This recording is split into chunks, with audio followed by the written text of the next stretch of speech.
Hi there, my name's Richard Watts. I'm Exec Director at Culture Reset and Chief Exec at People Make It Work.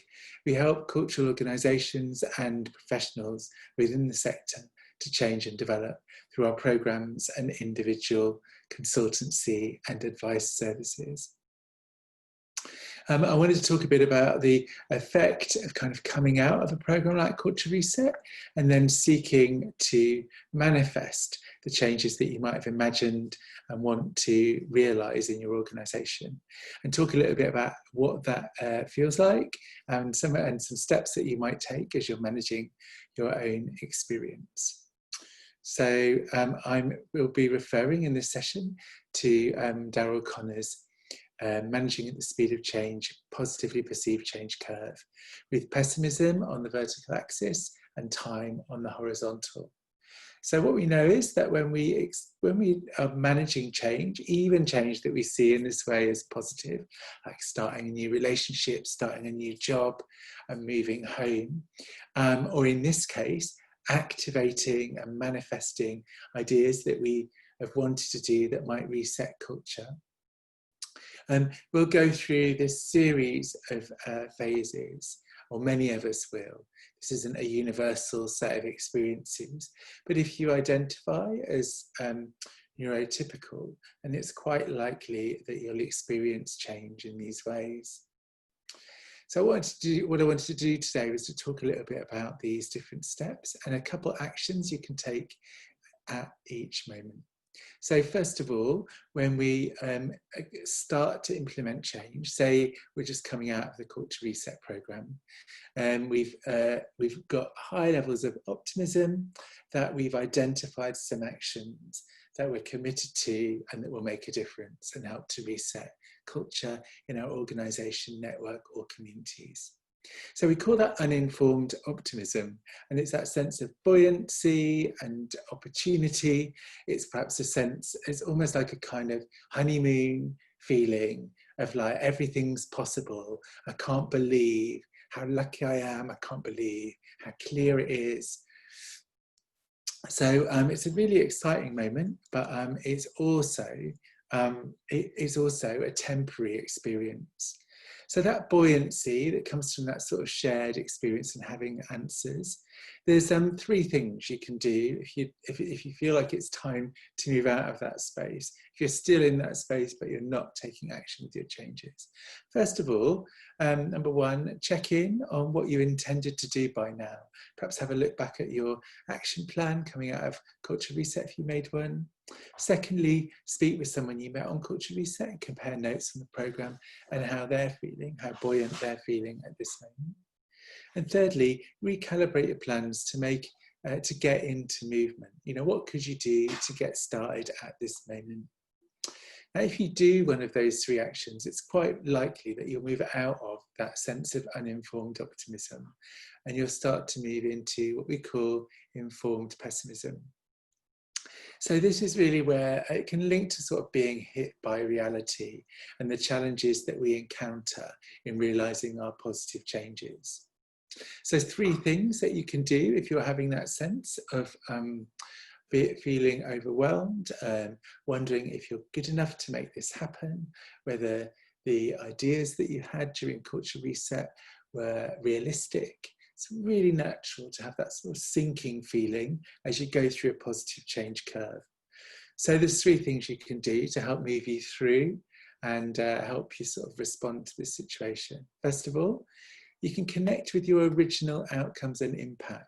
So what was it you were intending to achieve through the work that you're doing to reset culture? And by refocusing on those outcomes and impacts, it really helps to make the challenges worth it.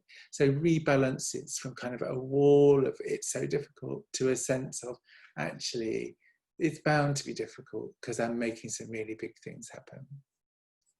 Secondly, make a plan within the conditions that you're experiencing, not wishing they weren't the condition. So given that it's difficult, given that you need to build commitment with others, given that you haven't got all the resources, what are you going to do?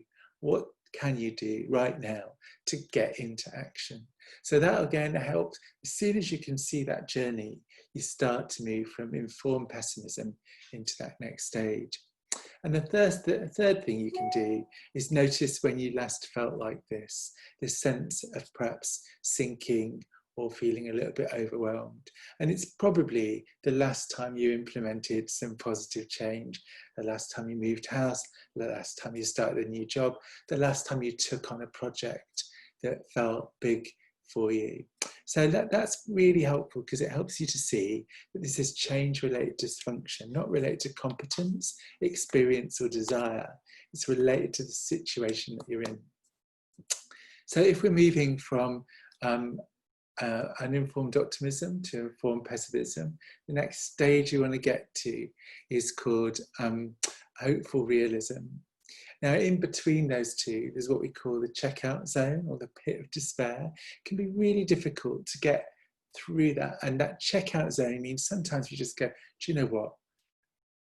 This is a fool's errand. Of course, sometimes that is true, but it's really helpful to distinguish between, is that my new settled opinion, objective sense, or is it a reaction to the change? Is it more change-related dysfunction that's kind of draining my hopefulness? So create that plan, test when you last felt like this, reconnect your outcomes, and hopefully you'll get across to hopeful realism. So in hopeful realism, it's this sense, it's kind of like a sober sense that it's going to be hard, but it's worth it. It's a really grounded place to get to. And I have this sense I've got a plan, I've got a coalition that I can work with to implement my plan. So a couple of things that you can do at this stage is test what now looks feasible, because you kind of move through this kind of dysfunction area and you're likely to be able to see with more clarity.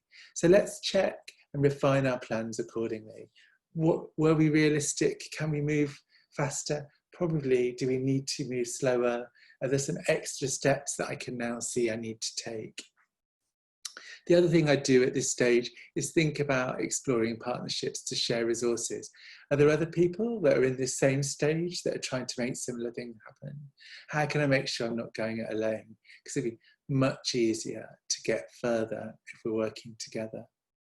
So that takes us through to our final stage, I suppose, of informed optimism, a sense that we know what it will take to manifest our plans, and we've gathered some of those already, and we'll iterate as we go along. So a couple of things that you can do at this stage: notice when you or others need self-care. Again, recheck what's possible and what pace is right. And thirdly, I'd say celebrate success. Notice what's been achieved so far and what's still left to be achieved. So this piece of work is core to what we do at People Make It Work. Give me a shout at r.watts@peoplemakeitwork.com if you'd like to talk some more about this, or make some time to talk it through. Be really delighted. It's really important to us at Culture Reset that you have the support that you need in order to realise the intentions that you've arrived at during the programme, before and beyond, and that you're able to implement that change confidently, with self-expression, with self-confidence, with self-awareness through this process. So if we can help in any way, we'd really love to. And some of that might be about joining you up with other people who are on a similar journey to yours. So thanks very much for making this time. This is one of several of these videos, and we'll kick another one over to you in a few weeks' time that will look at other ways of engaging others to build commitment to the changes that you want to make happen. Thanks very much for finding the time, and see you soon. Bye-bye.